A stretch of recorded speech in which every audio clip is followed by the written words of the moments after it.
Forever Young Audiobooks presents Dotwav by Mike A. Lancaster. Read by Will M. Watt.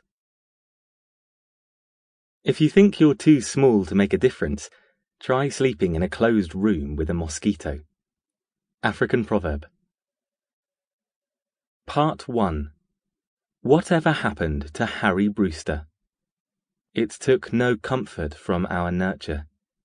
It never seemed to understand. We raised our game and fed it virtue. It raised its head and bit our hand.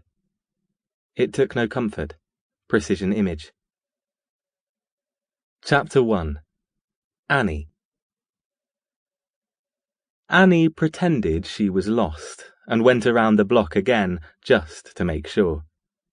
Second time around and the guy was still sitting there, behind the wheel of a car that really didn't belong on this street. You'd have thought that someone conducting covert surveillance would choose a car that blended in on a street in the Arbory Estate area of Cambridge.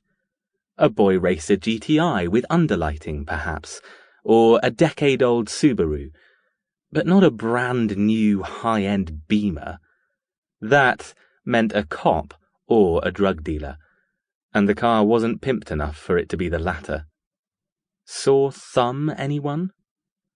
Suddenly, the dull, pre-weekend day she had just spent at school, math, chemistry, English and French, was forgotten. She pulled her hoodie up around her ears, jerked the handlebars of her bike upward, hopped onto the curb, and pedalled along the pavement away from the BMW. Then she turned out of sight on the other side of the building. Annie rapped her knuckles on a curtained window around the corner, waited, got no reply. The guy who lived in the flat was named Kinney, and she reckoned she knew him well enough for a favour or two. But she wasn't sure if Kinney was his first name or last. She took out her phone and opened up a web browser, a mobile version of the one she used on all of her computers. It was an updated version of the stripped-down browser she'd designed and programmed herself. Even before the app was open, it had already hooked itself up to someone else's wireless network and bypassed the user security key.